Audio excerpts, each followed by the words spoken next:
Sur Radio Star, toute la ville en parle. C'est le magazine de votre quotidien, avec celles et ceux qui agissent. Bonjour et bienvenue, toute la ville en parle, c'est votre rendez-vous du dimanche sur Radio Star. On aborde les sujets qui tiennent à cœur aux habitants de notre territoire.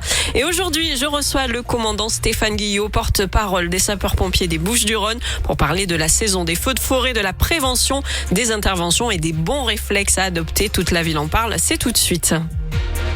Toute la ville en parle. avec Émilie Fargier. Aujourd'hui, dans Toute la ville en parle, on s'intéresse à un sujet crucial dès l'arrivée des beaux jours, la saison des feux de forêt. Entre risques climatiques, interventions d'urgence, prévention et réglementation, les sapeurs-pompiers sont en première ligne pour protéger les habitants et les massifs forestiers. Et pour en parler, du coup, je reçois le commandant Stéphane Guillot, porte-parole des sapeurs-pompiers des Bouches-du-Rhône. Bonjour, commandant. Bonjour. Alors, pour commencer, un petit mot sur votre rôle au sein du SDIS des Bouches-du-Rhône. Comment s'organise la préparation là avant la saison estivale, si on peut dire encore qu'il y a une saison estivale des feux? Oui, vous avez raison de le souligner, mais parce que la préparation des sapeurs-pompiers des Bouches-du-Rhône au risque feu de forêt, finalement, c'est toute l'année. Nous répétons nos gammes dès janvier et pour arriver finalement à être fin prêt en ce début de saison. Et on a vu que les feux de la semaine nous ont finalement engagé à ce que cette préparation puisse aboutir rapidement. Et voilà, on est fin prêt pour cette saison. Il y a un entraînement particulier comme les sportifs, comment ça se passe? Oui, alors il y a de l'entretien sportif, mais aussi il y a des exercices qui permettent, en fonction du niveau de spécialité, de répéter nos gammes, que ce soit sur le terrain ou sur des encadrements, c'est-à-dire dans des postes de commandement, et on répète nos gammes de façon à être fin prêt, puisque ces interventions feux de forêt, elles nécessitent notamment de nombreux moyens humains, de nombreux moyens matériels, et elles nécessitent donc une coordination extrêmement précise. On parle souvent de saison à risque, mais à partir de quand vous considérez déjà que la période devient critique, et est-ce qu'au final, c'est pas un petit peu lissé tout ça sur toute l'année maintenant? Oui, encore une fois, vous avez raison, c'est-à-dire que la période feu de forêt, finalement, on peut dire que c'est du 1er janvier au 31 décembre. L'ensemble des départements de France vont être de plus en plus soumis à ce risque. Initialement, bien sûr, c'était la zone Méditerranée qui était vraiment impactée, mais sous l'effet du dérèglement climatique, on peut d'ores et déjà constater que l'intensité des feux est de plus en plus importante sur notre région, mais aussi sur le reste de la France.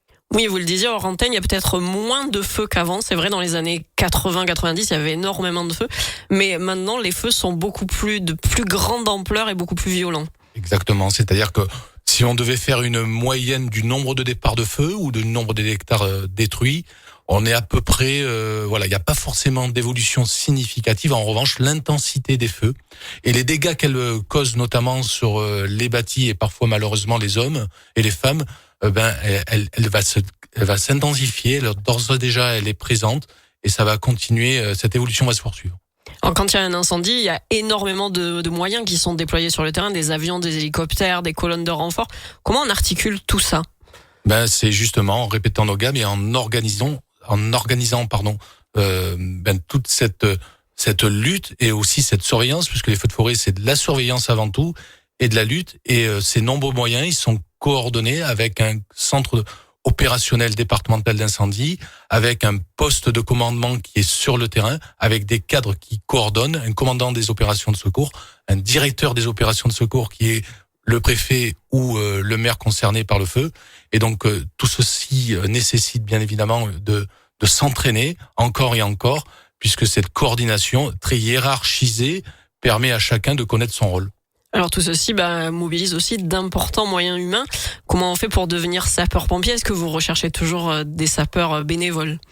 Oui, alors des sapeurs volontaires, les sapeurs-pompiers volontaires. Donc oui, composent 80% des effectifs des pompiers de France, 80% des effectifs des pompiers des Bouches-du-Rhône.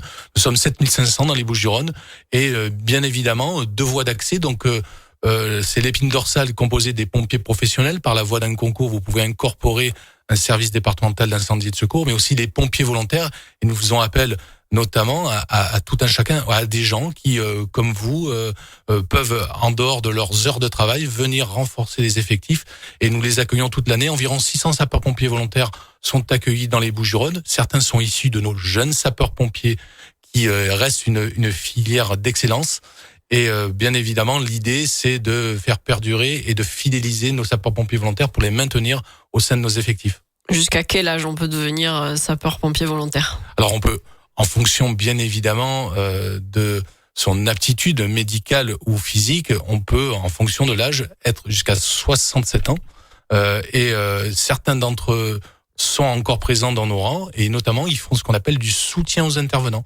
C'est-à-dire que notamment sur des opérations en feu de forêt, ils viennent nous apporter à boire et à manger dans un véhicule et ça permet de conserver une dépendance entre nous tous et de créer et de conserver une cohésion. Ouais, vous parlez de ravitaillement des pompiers quand il y a un gros incendie comme ça. Sur Marseille, on le voit beaucoup quand il y a des énormes incendies. La population, les habitants qui viennent vous porter des vivres, qui viennent vous soutenir. Oui, on l'a vu sur Marseille, sur les Pennes Mirabeau, sur Martigues, sur le Rove l'année dernière, lorsqu'il y a un poste de commandement avec de nombreux pompiers, les habitants, spontanément viennent nous porter à manger. Alors nous, on est quand même équipés, rassurez-vous. On a quand même nos propres rations et notre propre nourriture, mais c'est vrai que ça fait toujours chaud au cœur de se voir apporter des nourritures. On va voir des commerçants qui viennent comme des boulangers nous apporter le reste de leur fournée et c'est toujours très agréable. Qui prennent pas trop de risques quand même, venir vous rencontrer. Non, ils viennent surtout sur le poste de commandement, c'est là où il y a toute notre logistique et ils peuvent venir apporter tout ça en toute sécurité.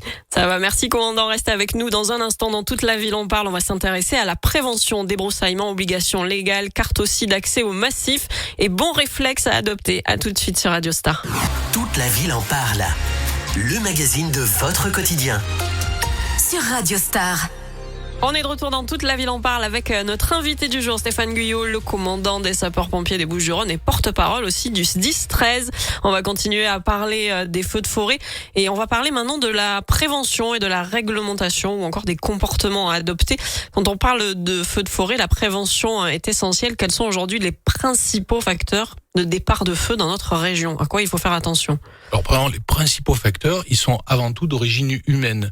Statistiquement, 9 feux sur 10 sont mis par la main de l'homme, que ce soit des jets de mégots, donc énormément de prévention à faire sur ce niveau des jets de mégots, mais aussi du respect, vous savez, des obligations légales de débroussaillement. Ce sont 300 000 habitations dans les Bouches-du-Rhône qui sont soumises à cette obligation de débroussailler autour de 50 mètres de sa maison, et c'est avant tout une mesure de prévention importante, notamment sous l'effet, comme on le disait précédemment, du dérèglement climatique, de l'intensité et la violence des feux, que tout un chacun respecte lorsqu'ils y sont soumis ces obligations légales.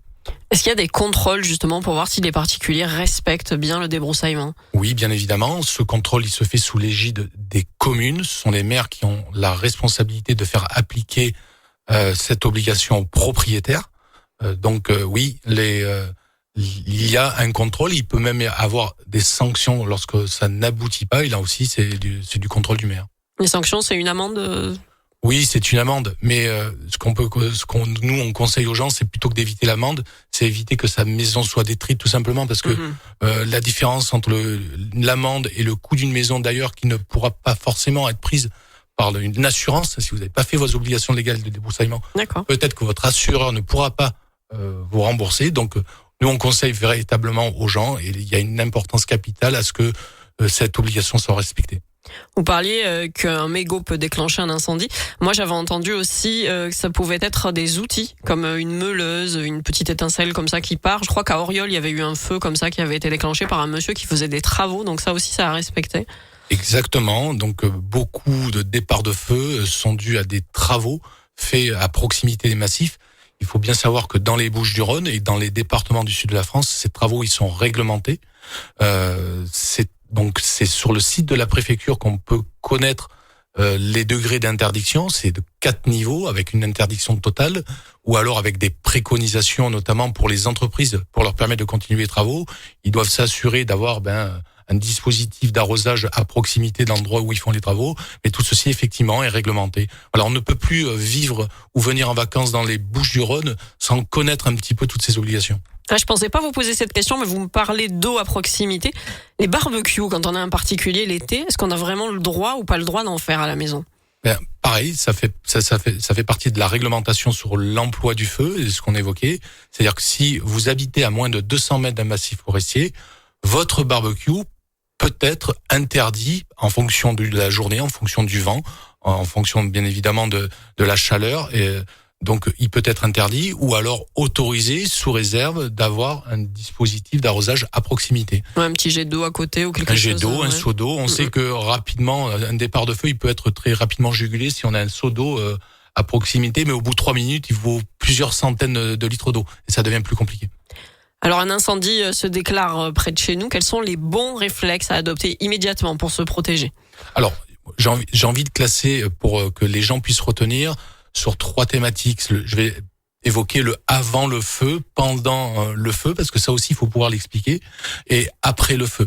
Avant le feu, bien évidemment, c'est respecter ses obligations légales de débroussaillement, c'est équiper aussi sa maison avec des gouttières adéquates et peut-être débarrasser les pines de pin de sa toiture, équiper d'une motopompe éventuellement si on a une piscine.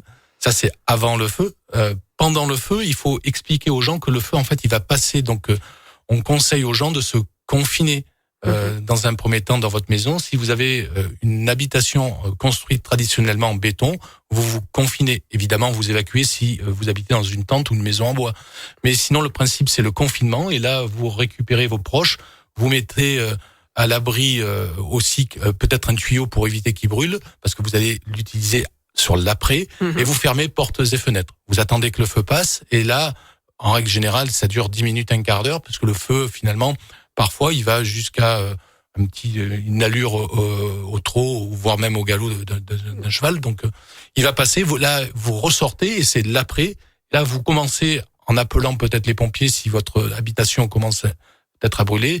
Vous commencez à arroser avec le tuyau que vous avez récupéré, avec votre motopompe, peut-être avec un seau d'eau. Vous allez pouvoir finalement, toutes ces petites bélugues, comme on appelle en Provence, ces petits brandons et incandescents, et ils vont peut-être commencer à brûler et vous allez pouvoir rapidement les éteindre vous-même. On parle de serviettes mouillées aux encoignures des fenêtres, ça marche ? Effectivement, donc ça, effectivement, on conseillait ça notamment lorsque les habitations n'étaient pas complètement hermétiques avec le double vitrage. Si effectivement vous n'avez pas de double vitrage et que vous avez des interstices sous les portes, vous pouvez positionner un linge mouillé effectivement pour empêcher notamment la fumée, puisque c'est ça qui inquiète le plus, c'est ça qui va arriver en premier, d'arriver dans votre maison.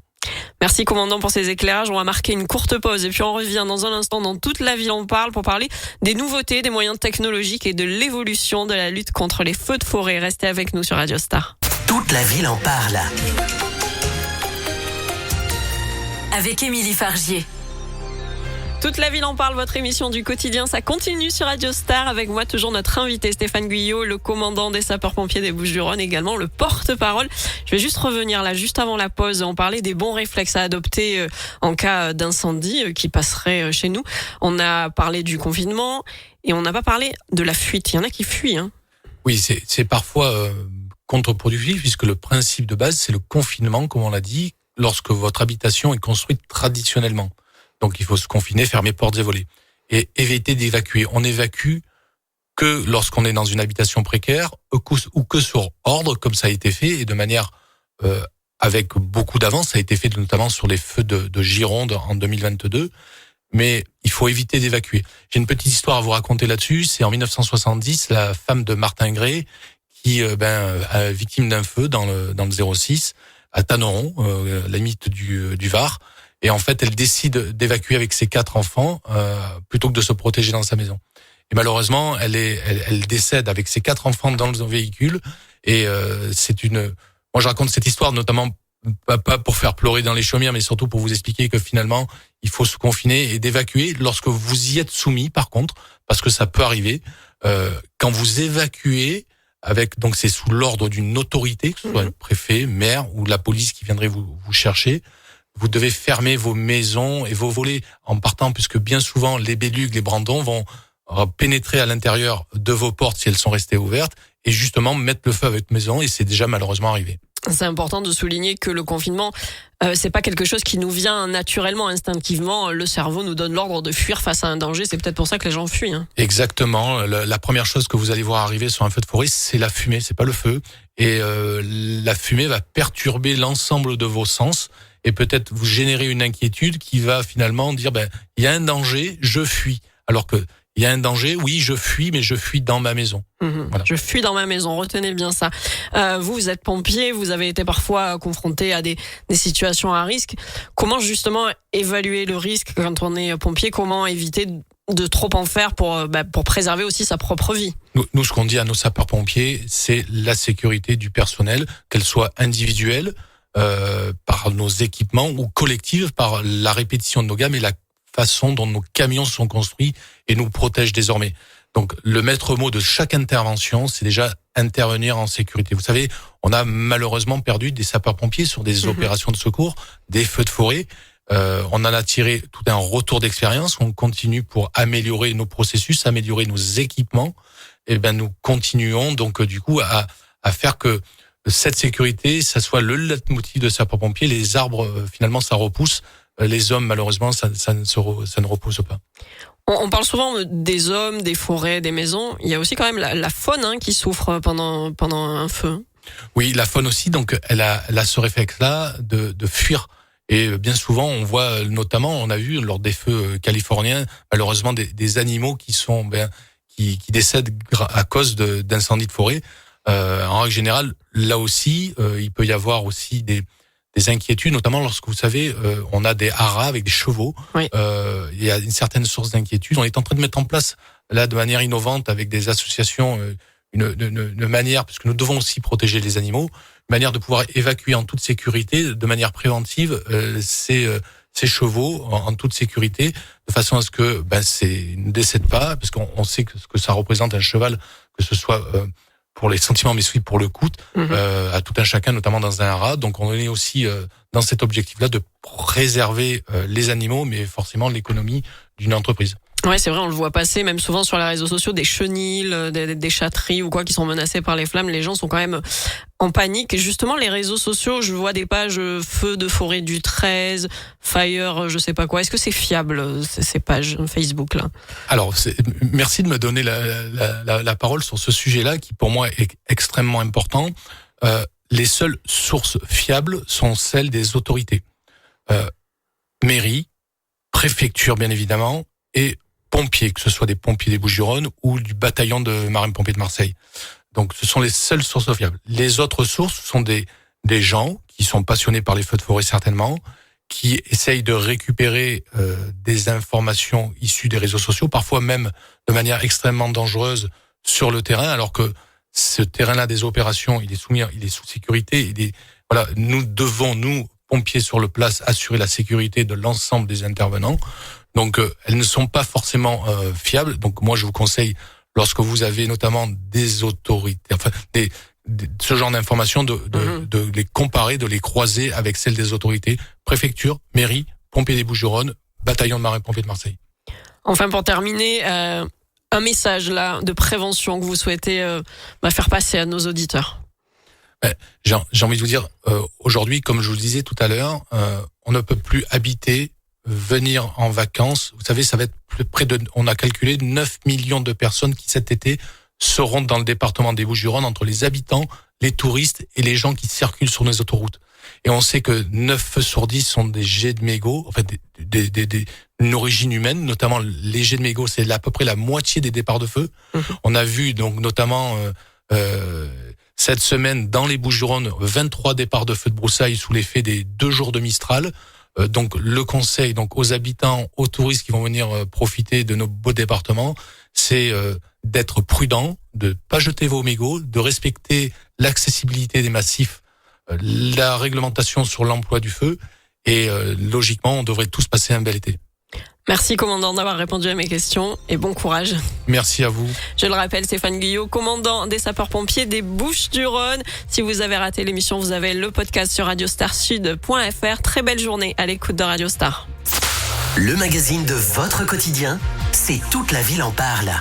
Le dimanche à 13h sur Radio Star et sur toutes les plateformes de podcast.